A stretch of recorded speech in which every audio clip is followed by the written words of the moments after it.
how many times have I taught this piece of writing and still they get it wrong? They just seem to dash it off and hand it in. Or maybe your student agonizes over every single word and they're afraid to hand it in at all. They're just stuck there. Marking rubrics can help you. They really make a difference. But first, before we even get started, who am I and why should you even care what I have to say?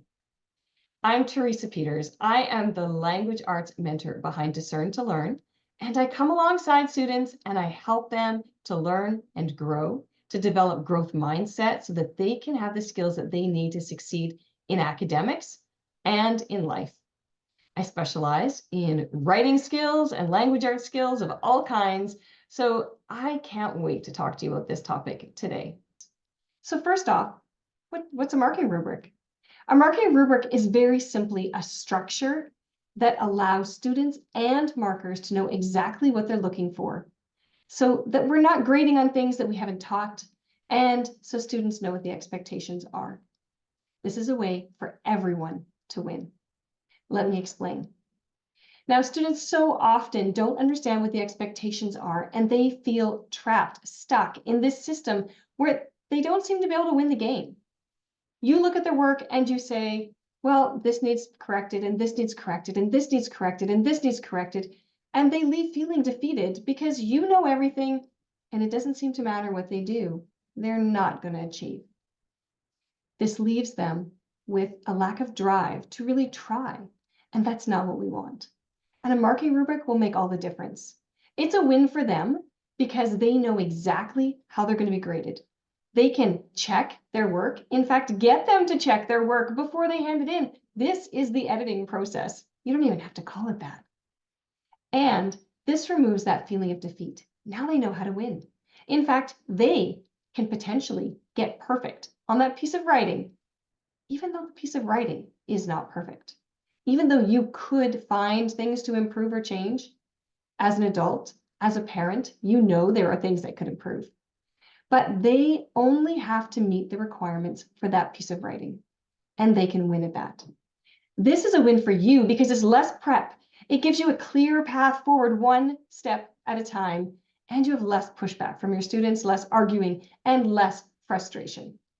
So let's just take a very quick look at what a simple marking rubric might look like for your student.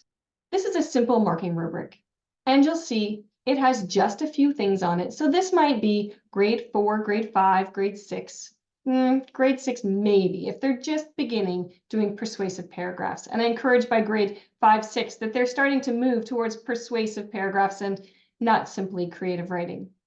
So in the right-hand column, we see there are 1 to 4 points, or 1 to 5 points, or whatever you want to make it. And I call them points and not grades because then it's like a game. And we use expectations. So the right-hand column shows you will get perfect marks if you do these things in this column. So each time you look at something, you can give them a grade. They can know how to win. You know exactly how to grade it. Then you can leave some notes or give them oral feedback. When you leave notes, always start with something positive, what they did really well, and get excited about it. I see you improved this. Way to go. I love how you really worked hard to check the rubric and make sure you did everything. Something positive. Then look at it and what one thing are you going to work on for the next piece of writing? That's going to be added to your next rubric. You're going to teach that to them, but you're going to say, now, I know you don't want to work harder than you have to. None of us wants to work harder than we have to. So let's find the one thing that we could change in your piece of writing that's going to improve it the most the next time around. And that's what you teach them. You teach that, how to do that, you practice it, then they do a piece of writing and it's added to their grading. And so they know that it's going to be on their marking rubric.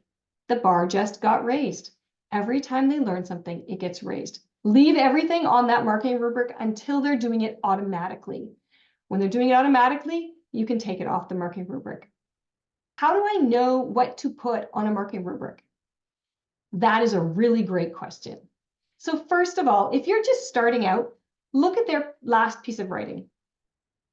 What 2 things or 3 things are they doing well or doing well most of the time? Automatically add that to their grading rubric. You want things on there that they don't have to struggle to achieve. You want some things on there that are possible for them to do without feeling overwhelmed.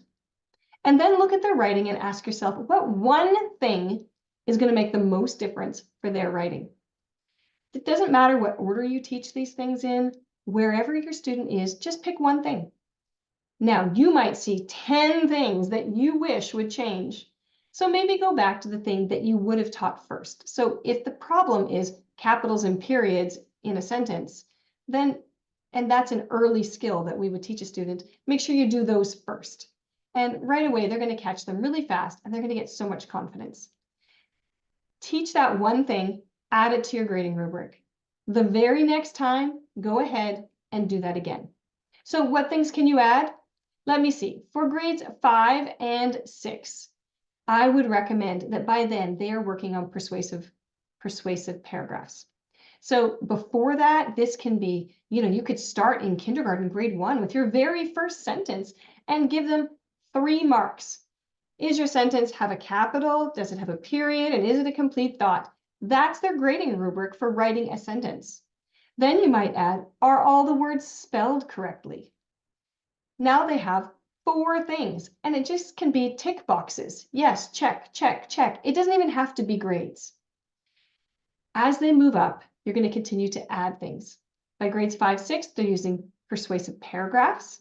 And so you're going to look for paragraph structure. Does it have a thesis? That's what they're trying to prove. Does it have some reasons, 2 or 3 reasons? Does it have a conclusion? And by grades 5, 6, you want to be teaching commas and lists. Maybe start having some compound sentences. Those are sentences, 2 sentences put together with for, and, nor, but, or, yet, so. And they have special punctuation rules.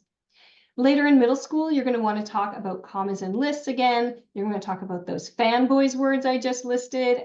And you're going to want to talk about having better reasons. What difference does it really make in the real world? Have them talking more about it in their paragraph and how to use different types of sentences. All the way up to high school, you just keep adding the next stage in their process. Does this just seem like it's more than you can handle? Do you feel like you don't know how to grade, you don't know how to mark, and you don't know how to give that feedback?